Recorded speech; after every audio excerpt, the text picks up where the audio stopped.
Niaje Afrikana hapa sana kwa sana, na leo ningependa kuangazia UnKut Hip Hop Awards, UnKut Hennessy Hip Hop Awards. Nataka kuangalia hizo nominations na the categories and the nominees kwa hizo categories, nikipeana pia my opinions on hizo categories na the different nominees. Na asante sana kwa kuwa hapa. Thank you kwa kila subscriber mwenye amesubscribe to this channel na unaonanga hii content na umeona my other videos, na if not and this is your first video kuwatch, karibu sana. Kuna a lot of other content unaweza ona kwa hii channel, na let's get into it. The theme ni culture over fear ya UnKut Hip Hop Awards this year, the second edition ina go down. Nominations ziliopen 9th November, zikafungwa on 20th, na saini the voting period, na the awards zina go down on the 18th of December.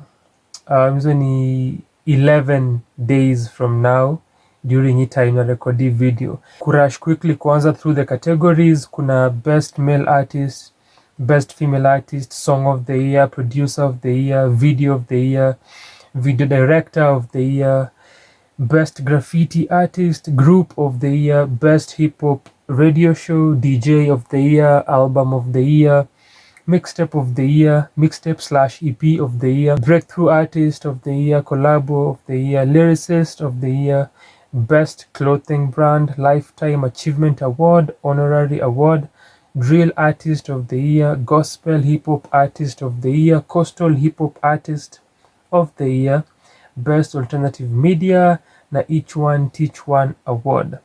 And vitu kama lifetime achievement, each one teach one, honorary award, hizo hakuna voting, hizo ni zile zinapeanangwa na wenye wana host the award show. Venye nilisema nominations zili open on 9th November, na kenye ilikuwa ina happen ni walipatia watu chance ya ku nominate themselves if una fit kwa any category, na pia akaambia mafans wa nominate watu wao wenye wanafaa kuwa kwa hizi categories. So and what that means ni wanajitoa kwa hiyo ngori ya ku explain mbona kuna majina fulani kwa hizi categories, which nitakuwa nagusia nikipitia the names, juu watawaambia tuliwapea chance ya kuteua wasanii wenyu, kuteua watu wenu, hamkufanya hivyo, na pia the different people kwa hizi categories mmepewa nafasi ya kujiteua na hamkufanya hivyo.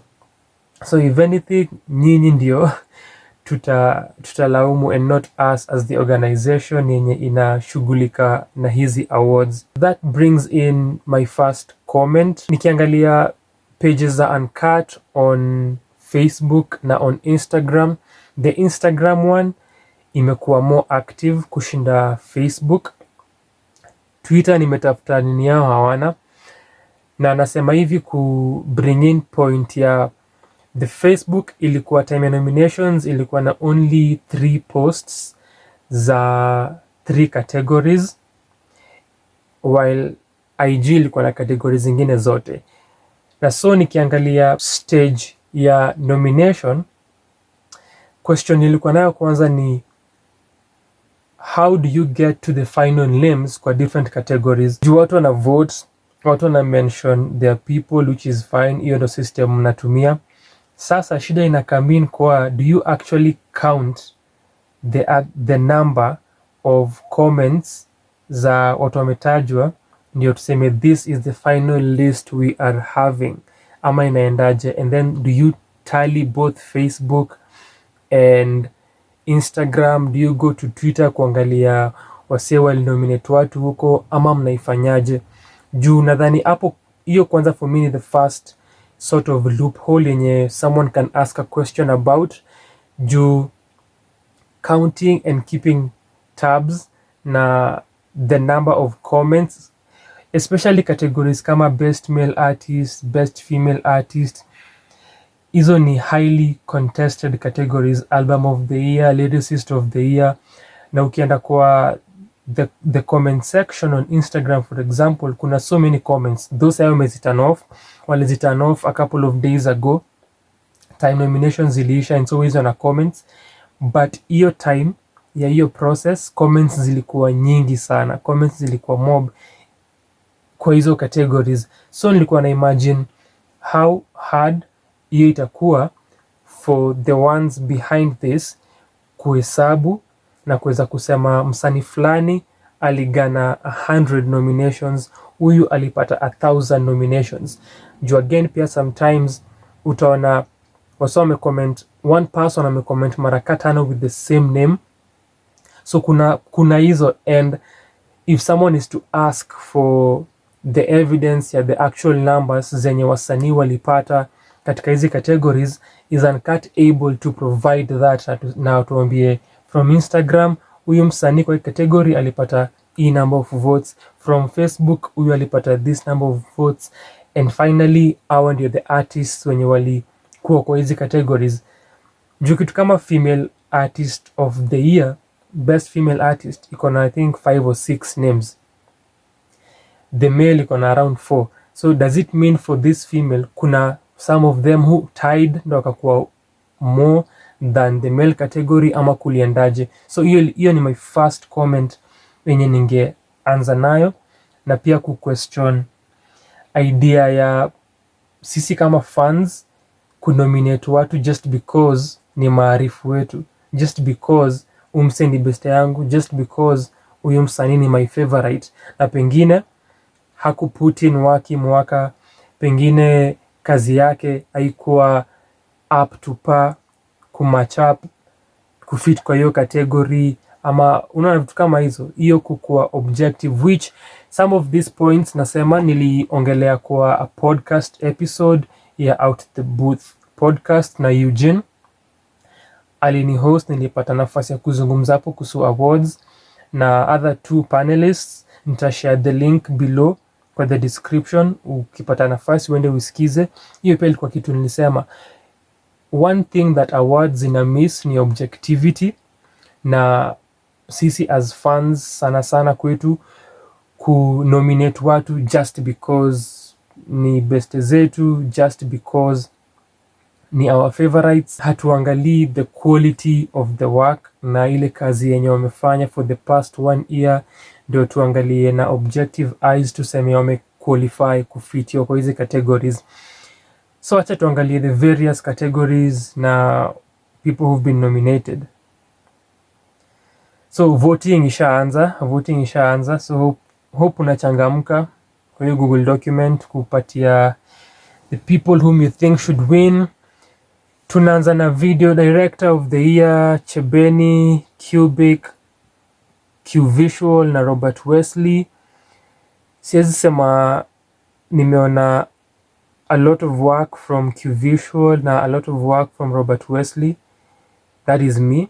Nimeona 2 or 3 videos by Chebeni and a few videos by Cubic of Frames Avenue. Iko informed na kwenye my eyes have been.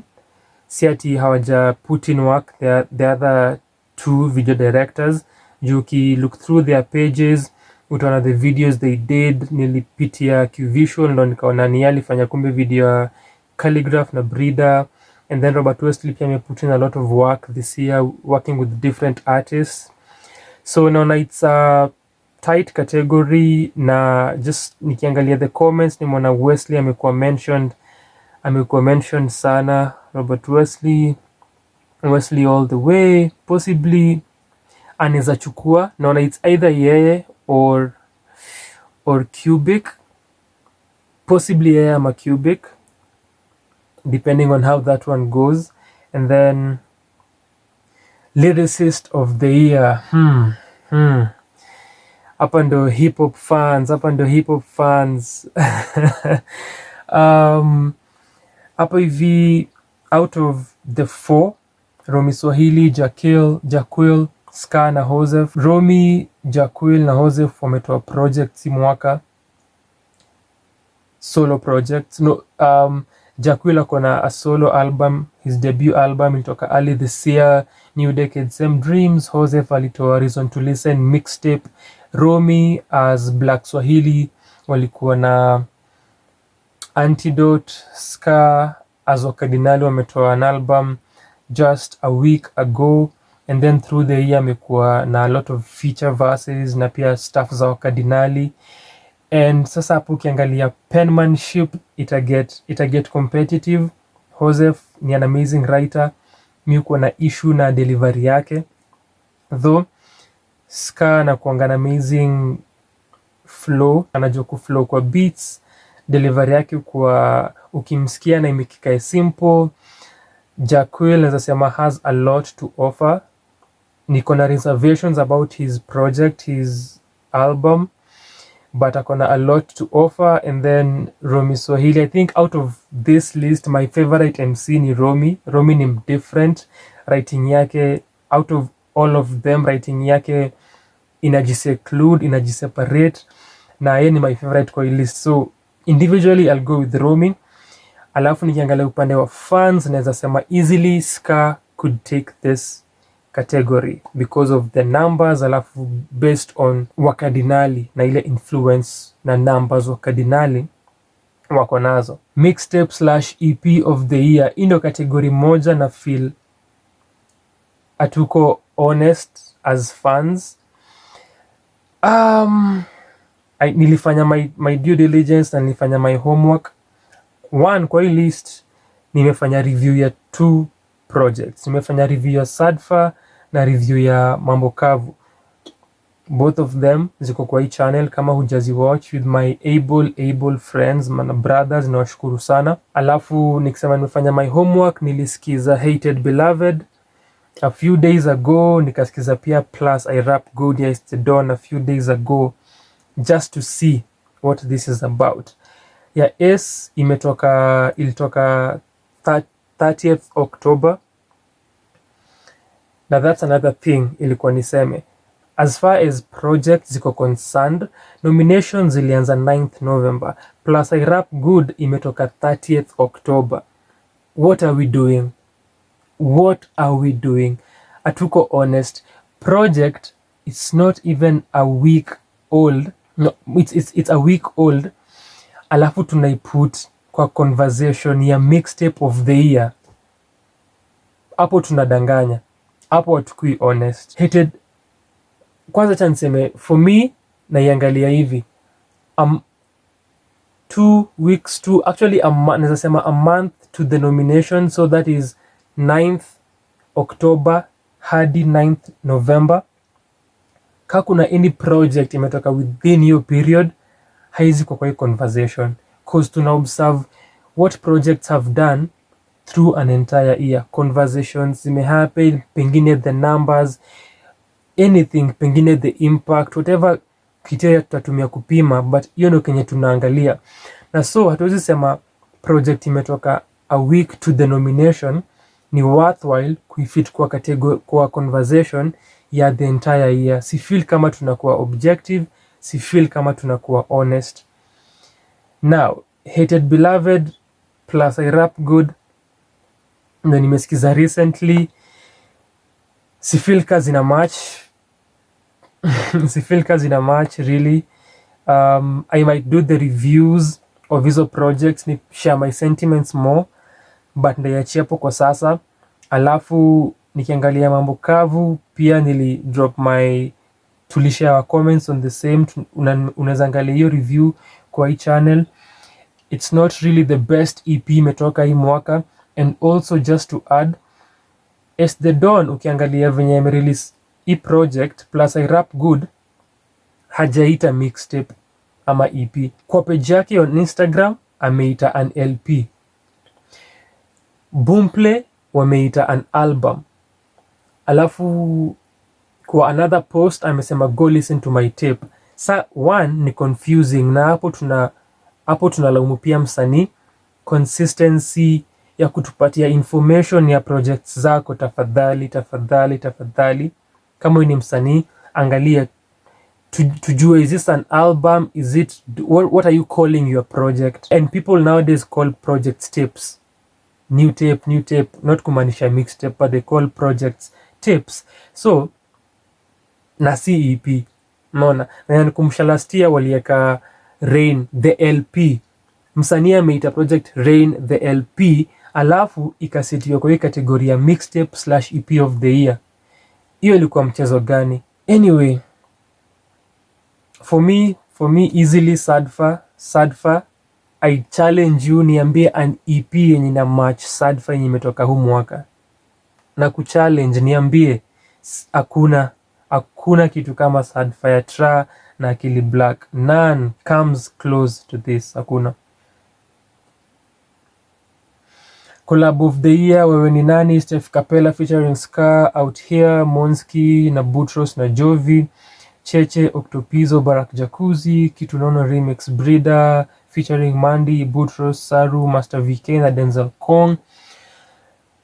Nimesikiza the three, sijasikiza Octopizo na Jacuzzi. I think track inaweza shinda hapa easily inaweza kuwa wewe ni nani ya Capella na Scar, and perhaps Kitu Nono waki rail their people kuvote. Naona inaweza waendea because of the numbers and the people in that collaboration. I would go with wewe ni nani. I enjoyed the track more, but also naweza sema kama waswali walikuwa na pay keen attention kusikiza project zimetoka hii mwaka, collaboration of the year, Antidote, the title track ya Black Swahili's Antidote album. Hiyo collaboration ni mbaya. Ka tunaongea hip hop and collaborations, that is one for the books yenye wase wanafaa kuwalisikiza na wakamention kwa hii category. Kwa EP of the year, hapo sasa sijui who can take it. That's a tricky one actually. Hiyo ni tricky. Best clothing brand, hapa hivi comes one of my main issues na hizi awards na the voting system. Stop compelling us, stop forcing us to vote kwa every category. What that does, ina mess with the idea ya the award. Inafaa ku represent the best in easy different categories. But sasa if watu wanapata votes zenye, if mtu anapata vote but hiyo vote ameipata yet msalimvotia hamjui, what does that mean at the end of the day? Ikikuja kwa representation, ikikuja kwa the credibility ya hizi awards. I also mentioned that kwa hiyo podcast episode yangu ya OTB, na niliona pia Shahidi Excalibur kiraise hiyo issue. Nilikuwa nimeraise pia on my Facebook na Twitter, na Ruby wa UnKut aliexplain akisema wanajaribu kupata a uniform tally, which nilisema sijui what that means. Already tuna vote more than once. Alafu pia akasema watu wa support hii culture wana claim kusupport by finding out who these people are. Na nikasema hivi, the giving the support and finding out new people na kuvote kwa kila category si mutually exclusive. Neza support na nishow interest kwa wase sijui bila kuwavotia. Si lazima niwavotie ndio nishow support, because navotia watu sijui. Neza na hii list, kama niko interested in fashion na clothing, I'll go and look for these people. But si lazima niwavutie ndio nishow your support. So si mutually exclusive hivyo vitu viwili. Nakumbuka Metamorphosized na Bonkers na Reynolds walikuwa kwa last year's awards pia nominations. This year pia wametokea, and kuna Bonkers hapo. Na sijui mbona kuna some people who had question marks on the profiles. Sijui kama ni kukosa logo ama picha, but nilinotice hiyo with a couple of names. But that's my point. I do not know any of them. I don't follow their work. Siwajui.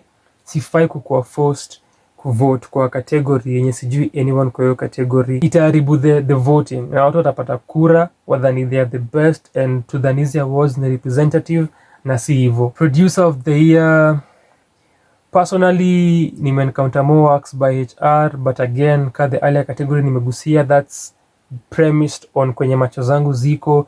But nime-look through kina Addison, Clue na Carpenter, nimeona pia wameput in work na wamefanya kazi with the current generation of hip hop artists that we have. So najua pia hapo kuna some competition, na naona mostly itakuwa between HR na Clue sana sana, based on whom they have worked with na the mentions kwa the comments. So hapo itakuwa niko curious tu kuona who will take the award based on their works.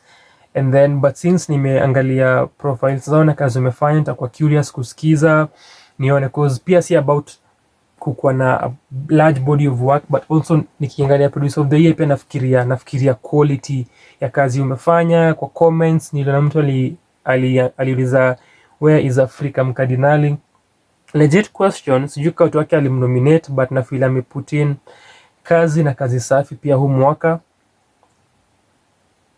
Radio show of the year, The Jump Off, Corina Teyo, HBR, HHC, Ruby V na DJ Andy, HBR, The Underground, Bernardo Kumu na Jared Mbui, KBC, then Hip Hop Republic, Curtis na Ghetto Radio.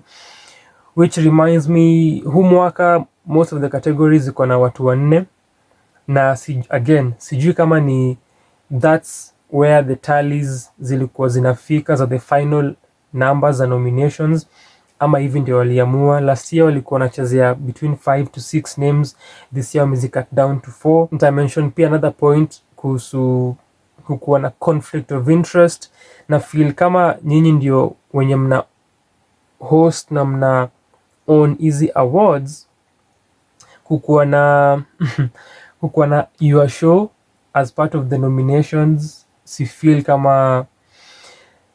kama ni kitu legit juu kuna conflict of interest, which also reminds me of something ilikuwa niseme. Kuna Intronics Media, kuna Philosophy Records wenye wanawak nao upande wa graphics na visuals na production, but ukumbuke pia wako nominated kwa other categories. So easily hiyo ita bring in hiyo conversation ya conflict of interest easily, whether or not you like it. Unaona, juu mko mentioned kwa nominations but still mnawak na the award ceremonies, so kutakuwa na hiyo conversation, trust me. So similarly ni kama Ruby na DJ Andy, au kama wenye wameanzisha Ruby, kama wenye wameanzisha UnKut Hip Hop Awards and having their show there, si feel kind of make sense. Itakuwa kama situation ya Kisima Awards ya 2004-2005 where Ted Josiah alishinda producer of the year na awards ni zake, yeye ndo founder wa hizo awards. So na feel kama ini a similar situation, na last year pia walikuwa kwa hii category. So na feel unaweza sacrifice ujitoe kwa hiyo category, acha watu wengine wa